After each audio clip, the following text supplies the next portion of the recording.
Welcome back to the Ingredients for Success podcast. I'm Andrew Rice. And I'm Jackie Rizzo. If you haven't subscribed to Ingredients for Success on iTunes or YouTube, please make sure to do so.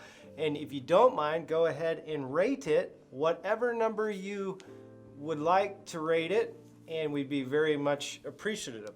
Appreciative? That works too. Something like that. Anyway, today on the show, we have Richard Lin. Richard Lin is the founder and CEO of Thryve Inside.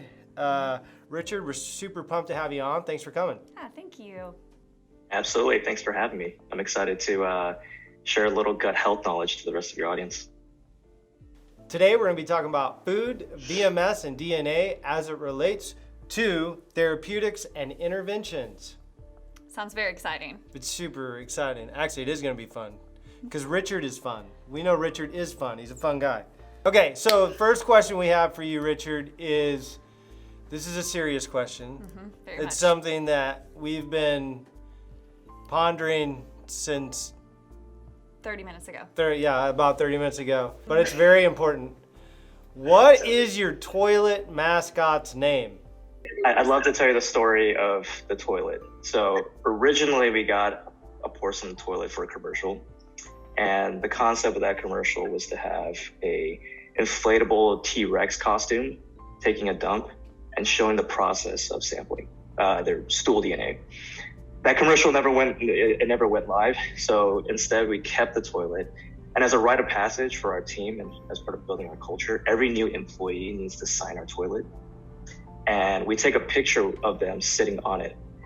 And really the vision of where we want to take our toilet, unfortunately, I have a name for it, but we do have a story behind it, is to have multiple different types of toilets, different colors for different organizations in the company. And as the company continues to grow, every team will be signing their own toilets. So, and another funny thing about this toilet is we actually brought it onto Shark Tank when we did audition for it. So that toilet has been with us in all kinds of journeys throughout the company history. So. I have never heard of a celebrity toilet, but I think you have it. Yeah. You have the one and only. It's like Porcelain. maybe Shiny. like I don't know what you call it. Well, maybe we can help. We'll brainstorm. We like to brainstorm. Maybe we'll brainstorm some toilet name ideas and pass them your way. We're still waiting for our blue check mark from Instagram and Twitter. What's going on? We're trying to get our celebrity status. It's still not working. I don't know. You need to be verified. Yeah, it's like 1 million trillion, I think now, followers you have to have. So anyway, okay. Well, thanks for sharing that. We were very curious, as was probably the rest of the world or anybody at least that read that article. So it piqued our interest. Richard, I am really intrigued with how you got started. From my understanding, you started Thryve Inside when you were around 25. Is that correct? Yeah. Yeah, absolutely. So the origin story of our business was 4 years ago, I took antibiotics, ended up getting really sick. And essentially the antibiotics killed all the good bacteria in my gut. And a very pathogenic bacteria grew, which was called C. diff.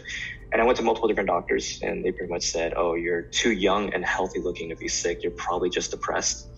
And kind of through that experience, I started researching something called the microbiome, which is the bacteria, the yeast, and the viruses that reside inside our stomach and our guts, on our skin, in our mouth, and so forth. That science has essentially been showing relates to all kinds of diseases, and more importantly, more chronic diseases that plague the Western population, if you will. And at that time, we didn't see a product that could help everyday consumers understand their microbiome, and that's why we decided to start Thryve.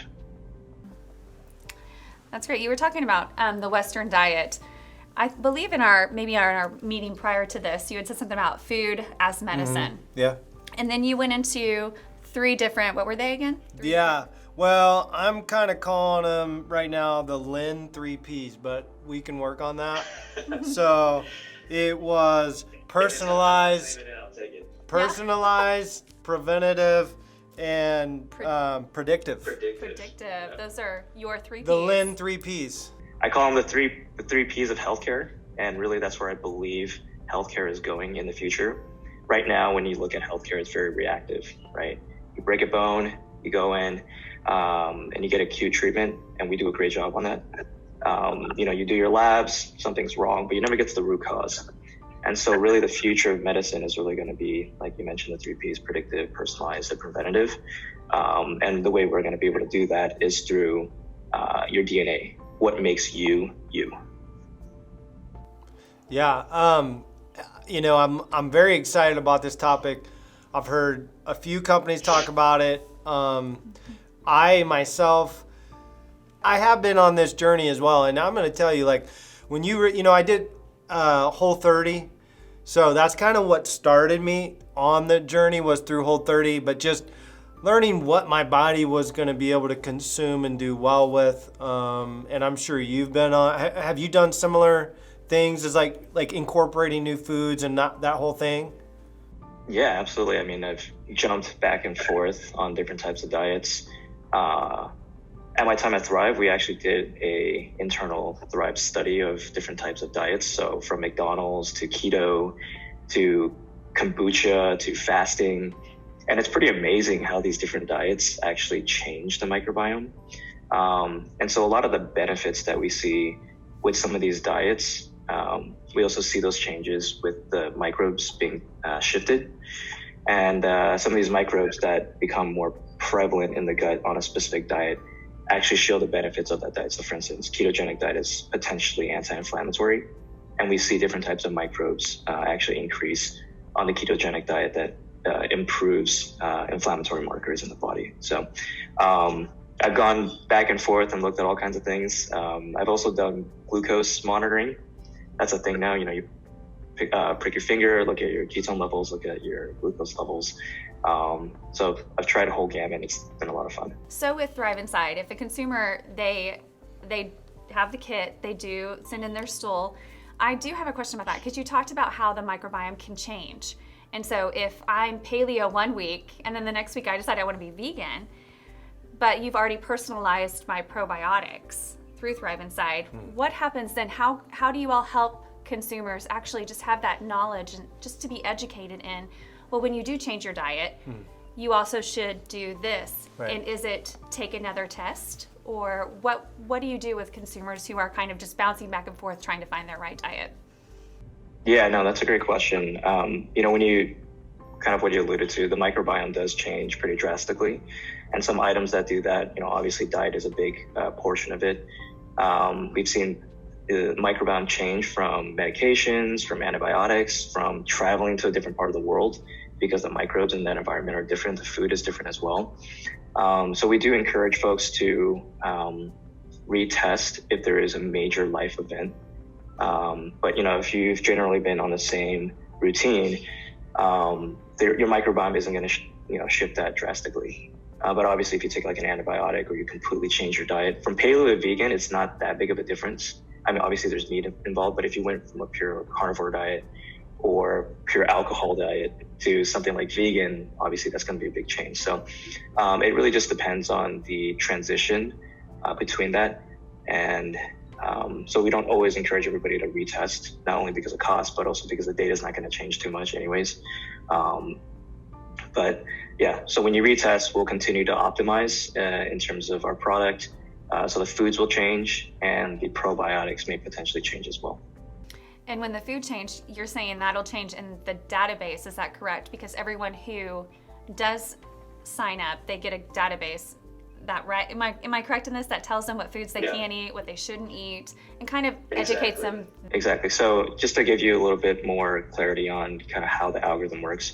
So, we test your stool, and then based on that, we look at all the different microbes that reside in your gut, and we classify them. Are they probiotics? Are they good bacteria? Are they pathogens, bad bacteria, or commensals, which are kind of like neutral bacteria? And then based on that makeup, we'll provide different recommendations in terms of food. So we personalize different categories of foods, pretty much all of them, from vegetables to fruits to nuts to legumes, meats, and so forth, that can increase good bacteria that you're deficient in and then decrease the pathogens that are in the gut. So depending on your diet, that is always changing. So even though someone may be on, say, a vegan diet and think that's ultra healthy, that's not always true, because you have different microbes in your gut. So if you eat a broccoli and someone else eats a broccoli, you might have different microbes that digest that differently, and the output is different metabolites that affect your intestinal walls. And so everyone's very unique, and so what is healthy for one person may not actually be healthy for another. That to me is fascinating because Andrew and I were just a little bit older than you, just a little bit. That we kind of grew up in a world where it was everybody just kind of fit in a box, wouldn't you say? Yeah. And we all ate the same things. We did Reebok Step. So hearing you say this, I think it's fascinating to be able to realize that we all are unique and we're different. Yeah. And I believe you had said once that Thryve wants to be the Apple, right? Yeah, okay, so you're right. We had a conversation about this. You're right. She goes, he said, we ended up watching an interview with you, and you had mentioned that you wanted to be the Apple of DNA. Well, because we can relate to Richard Simmons' videos, Reebok Step, and those things, we're like, so like Adam and Eve apple? Like so from the apple of an eye? And then finally, it took us a couple minutes, and then we're both like, oh, Apple, like I'm almost ready to say, like we the could computer. be wrong. Okay, so Apple the computer. Like the computer. We'll catch on, guys. Don't worry about it. Yeah, that's right. That's right. So the computer, but yeah, he did make that statement. Yeah. Can you expand a little bit on that? What does that mean? What does that look like to be the Apple of DNA? Yeah, absolutely. So like I mentioned, kind of the 3 Ps of healthcare, from being personalized, preventative, and predictive. Really, we believe that that's going to happen through DNA, which is essentially the building blocks of life. And everyone has a unique DNA, from your human DNA, which is genomics, to your microbiome DNA, the microbial DNA, which we call metatranscriptomics, and then your environmental DNA, which is called exposomics. So your exposures to, different chemicals, heavy metals, plastics, and so forth that you carry on with you throughout your life. And we strongly believe, by looking at all 3 of these, that we'll be able to able to personalize lifestyle interventions. So whether that's food or that's different supplements to ultimately combat disease and chronic illness. And so when we say Apple of DNA, when you think about the Apple ecosystem, right, you have your MacBook Pro, you have your iPhone, you have your Apple Watch, and all of it is integrated together. You have iTunes for music, and essentially once you're in the platform, that becomes your way of life. It's a lifestyle brand, if you will, right? So what we want to do is provide the diagnostics portion of it by looking at all 3 of those pieces of DNA, and then ultimately providing you with kind of a guide of how to live a healthy life to optimize lifespan and health span, and ultimately happier you, if you will. Yeah, no, that makes total sense. And more and more it is, with companies like yours, and specifically yours in this case, just like being able to hear from you, and then before researching kind of what you all are doing and those sorts of things, just like it is becoming more and more understood, I think, to the general public, that like it is not, like you were saying earlier, it's not just like one box. You can't, not everybody fits in the same box. Like I am completely different than Jackie. Jackie is very much different than me. But it does make so much sense. And to hear that you all are kind of, it seems, in your future plans and where you're looking at, your future goals and growth, you're really looking to go after all of these areas and kind of become that Apple. Right. So not just the gut health or the gut microbiome, but also you do have a roadmap that's going to lead other directions. Is that correct? And the thing that I'd like to expand on that is, this isn't just necessarily a vision of, hey, it's going to be there. It's actually already happening now in the research field. So what actually intrigued myself and the rest of our team is Professor Larry Smarr at UC San Diego. And he has a very interesting story. So he started out as a researcher, computer scientist and so forth, and ended up predicting his Crohn's disease 10 years before it happened. And the way he was able to do that was, he did a whole bunch of labs, and a lot of his labs were coming back, out of range. And he went to his doctor and he said, hey, why is my CRP, which is a blood test that looks at inflammation in the body, like why is it 10 times over the healthy average? And his doctor said, I don't know, you're probably just unique, right?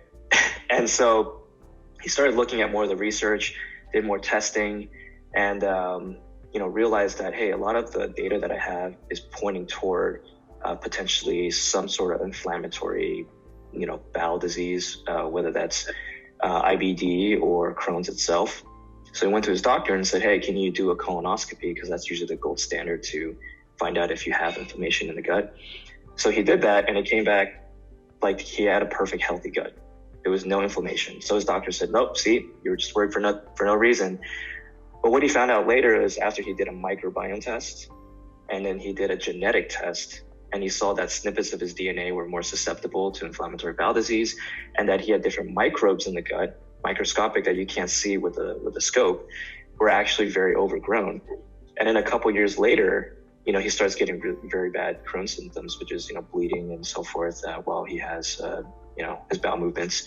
Went back and did another scope, and lo and behold, Crohn's was there, right? So he was able to predict this disease before it happened and be able to provide, interventions to kind of combat that. And so, that's N equals sample one. It's one person, but how can we bring this at scale at affordable cost to everyday Americans and, hopefully to the rest of the world, that we can start predicting disease and hopefully combating it before it becomes something serious.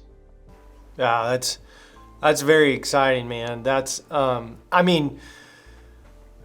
the amount of people out there, I feel like, even myself included, before I was very physically, active. I was in the Marines, and after the Marines, I did a lot of things that I had to stay in shape for, but my diet was so terrible through all of this. And then now realizing how important the diet actually is, how important understanding your body and what you need versus what everybody else needs. I'm so excited for the general public, the people out there that don't really understand that connection for whatever reason still between, yes, I may be super fit or maybe I'm not fit.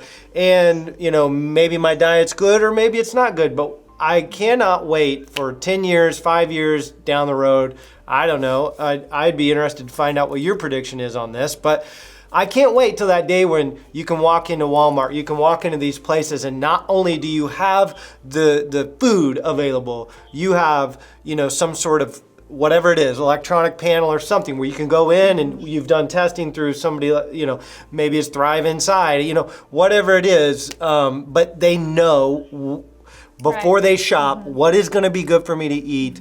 And just like, I can't wait for everybody to understand how to be healthier and live better. But what's your prediction on that? How long do you think it's going to take from where we are now to more of the general public using, companies like you or at least understanding this? Yeah, no, that's a great question. I strongly believe we're probably 5 to 7 years out from mass adoption, and kind of the vision of this, obviously we have the testing and, the interventions with food and so forth, but I really do see a synergy between, the software aspect of the tech to the hardware to, the testing and so forth. So you can imagine in the future that, you have your AR glasses on, you're walking into a restaurant or into a grocery store, you've already done your testing, so you know exactly the right foods that are, right for you. And as you're shopping at the grocery store, on your glasses, it'll show you different scores on the different foods that you see. So you know exactly which ones to pick out, how to build those recipes, eat those at home. And, even sampling is going to change in the future. We've talked to a lot of companies in the toilet space, if you will, that are trying to get stool samples without you actually having to do anything. So, as you're doing your bowel movements every morning where, you're urinating, you're collecting a sample. And then that IoT device, Internet of Things toilet, if you will, is sending that data to the cloud and is processing and providing your doctor, yourself, insights on how you're doing every day. And you can start seeing the trends. Because really, at the end of the day, it's, doing a test at one point in time isn't enough. You want to continue to track how your data is going, just like any other device we have now, from an Apple Watch to Fitbit, to see those trends and see kind of where you're going. So I strongly believe that's kind of the future of where we're going to go. And all the devices and all those are going to be tied to your health, as we're seeing with, like, say, the Apple Watch. They look at your heartbeat, you can track your diet and so forth, but it's going to go to several layers above and beyond in terms of convenience and insights. So, Wow, that's cool. I love the fact that we're no longer, and I think you mentioned this before one time, we're no longer flushing data down the toilet anymore. We're actually able to collect it. And so now what you're saying is you've taken a little further and explained it to us that we can collect it on a daily basis. You can still flush it, but not flush the data. That's right. That's exactly. right. That's right. I love it.